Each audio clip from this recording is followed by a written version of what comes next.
Welcome back to our CEO's The Truth Behind the Business. I'm Jen Gaudet here with Luis, and we are talking about how to get started in real estate. Before the break, we talked about how to find the right mentor, how to interview them, and to make sure that the mentors that we choose, the coaches that we choose when we're getting into real estate investing, for example, are the ones who are going to align with our goals, who have been there and who can help us step by step along the way.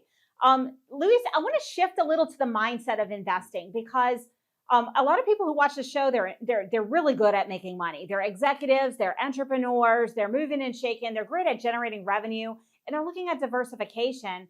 But when they look at real estate, they tend to approach it emotionally rather than strategically. Can you talk to me a little bit about the mindset shift that's necessary to think like a professional investor, whether you're active or passive, rather than just a property owner? Sure. Let me tell you how I started. I started looking at other people who had done what I wanted to get to, people who had done, or had reached, goals that I wanted to get to. Those are the people that you're going to follow. That's, at least at the beginning, that's what you should do, right? But then I realized something else. I was also not only exercising physically, because I still am, but also I realized that when you're exercising, when you're pushing yourself to do stuff that is not really comfortable in the physical world, I mean, like eating right, for example, that means sometimes that you have to, refrain yourself from eating, I don't know, fries or whatever, right? When you're doing that, you're actually exercising also your mindset. So you're making your mindset stronger, more resilient, because you're going to need that down the line when you find a property and you think it's all good because you see the numbers, and you tend to sort of not pay attention too much or too deep to issues that may be there, but you don't want to see them, And then when those things hit you, because they will hit you, then you start mooping or whatever, I bought a lemon or whatever, right? That doesn't have to be the case. If you exercise also your mindset, you're going to be better as an investor as well. And it doesn't matter if it's an active investor or a passive investor. You just have to be out there knowing that stuff is going to hit the fan. And you have to be prepared for that. And not only physically in the terms of like team, maybe you find your contractor. I've had the issue, for example, an Airbnb house a long time ago that I had, people trashed it. Like crazy people. They just went there and they had a party and they trashed it. And they were going to leave, I don't know, on Thursday. And then on Friday, we had some people coming over for like a week. So I couldn't afford to sit on my bottom and just wait for Airbnb to resolve that. So I had to call my contractor. He got there by 6 o'clock because he was working in the afternoon. So we both went there and we took care of business. We basically did what needed to be done. And for that, and not follow the pattern of, or like, oh, poor me, or, I'm the victim here, Airbnb should pay for this, whatever. Maybe it happen like that or that way, but don't wait for that. You have to be accountable, is what I mean. And if you are 100% accountable for your actions, then you're in a better position. So it takes a lot of mindset to get there. So you need that at the beginning. And of course, to get there at the beginning, you need to exercise yourself. Mindset again. Yeah, resilience, the ability, the desire, I guess, to do whatever it takes to make things happen. And, most entrepreneurs have that as well.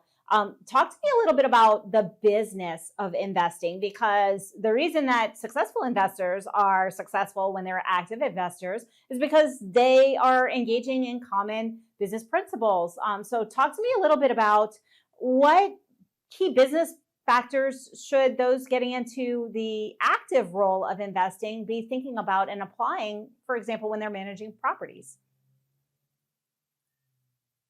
Could you rephrase the question? Because I'm thinking about maybe something that I need to talk about. I don't know if it's the right thing that you're asking. So just rephrase that question so I see, what you want to get at.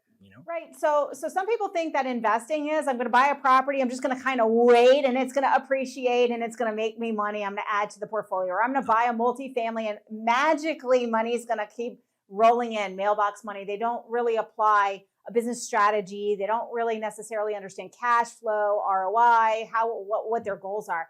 Talk to me about how to frame that and what are the key aspects of the business of investing. I see what you mean now.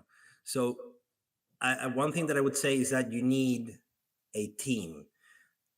And this may sound like a cliche. Of course, you need a team, because a lot of people say that you don't even know what that means. But that, oh yeah, I need to have my team. My team is in place. Do you even know what a team is? What people should be on that team. And a lot of people don't know, right? You have to be an entrepreneur. An investor is actually an entrepreneur. Mm-hmm. Unless you're passive investing, which is something different, then you need to have a team. If you are actively investing, what you have is a company.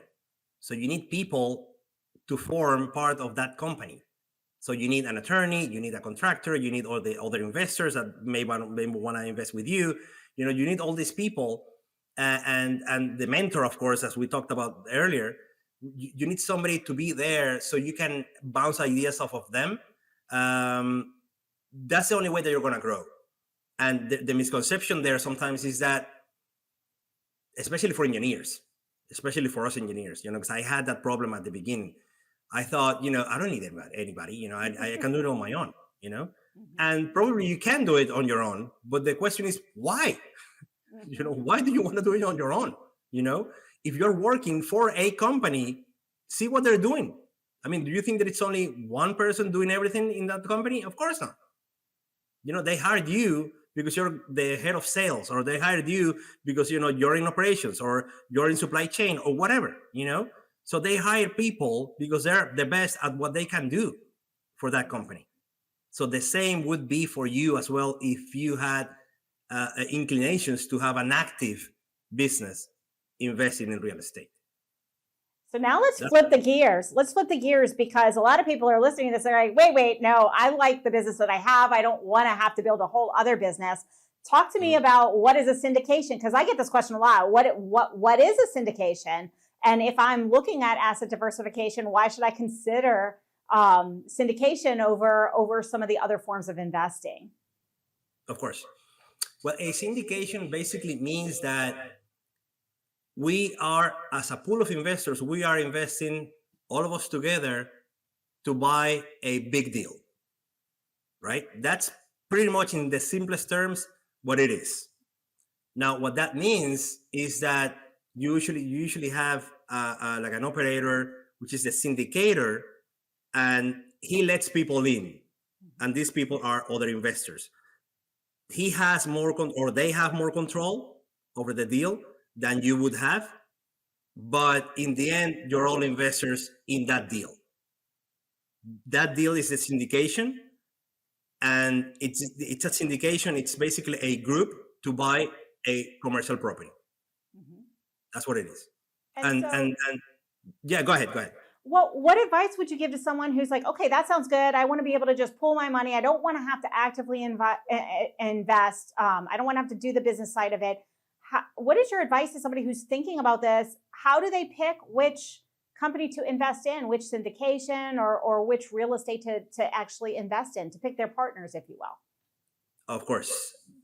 That's the biggest, most important point that I always tell people. A lot of people go by the numbers, and they go by the deal. This deal makes 20%. This other deal makes 25%. So that deal is better because it makes 5% more. In the end, it's more about the investor than the investment. Let that sink in. Think about the investor instead of the investment. It's a lot more important to know who you're investing with than the property or the location or whatever it is. It could be storage, it could be any type of deal, multifamily, mobile home parks, whatever. It doesn't matter. It's better to look at the investor, because when things happen, then you know that that investor is going to have your back. He's going to invest his money and your money together, and he's going to think about every single little thing, trying to protect your money. Whereas sometimes that doesn't happen. You're absolutely So right. that's what I would tell. That's what I would tell you. Like, you need to look at the investor more than the investment. You're absolutely right. And as someone who has been a passive investor, listen, if you did not hear what Luis said, really do your due diligence on who you're giving your money to, because not all people are treating your money better than their own or as they should, protecting your money. So thank you for that. We are unfortunately coming towards the end of the show, but how can people reach out to you if they'd like to learn more about investing, maybe invest with you? How can they reach out to you? Sure. I mean, one thing that I could do to give you to your audience would be reach out. You have it right here. AmericanAssetLegacy.com. They can reach out there, or also they can also go to my personal page, LuisSalavarria.com /links, and that's going to give you all the social media. A book that I wrote. It's going to give you everything that I have, so you can actually connect with me there also, and just be on my radar. That's what I tell people. Like, because I give a lot of information for free. I mean, I don't even charge anybody for that. Like right now, I'm just giving you a lot of information because I really want people to get their next step done. I don't want to. For me, one of the saddest things is when you see people saying like, "Oh yeah, you know what? 5 years ago, I could have done this. I could have invested. And I had this and I had that, but I didn't." Why? Why didn't you? Because I didn't have what you have, which is what? Drive, action, whatever. Just take action just by connecting with me. And that's one thing. It's just one little thing. And then you'll be able to know more. Thank you so much for your time. I really appreciate you today. Thank you. Thank you, Jen. Thank you for having me. Absolutely. And you, yes, you, today is the day to take action, not tomorrow, not next week. You heard Luis. Follow him, interact with his content, learn. If you're thinking about this, today is the day to take action, move forward. Because if you just wait, it becomes another show that you watched and nothing ever happens. Action's where the magic happens and how we are able to set ourselves for success. So reach out to Luis and take action today. All good things come to it, and including this show. But the good news is we'll be here same time, same station next week. Until then, win today, win this week, and I'll see you next time. This has been a Now Media Networks feature presentation. All rights reserved.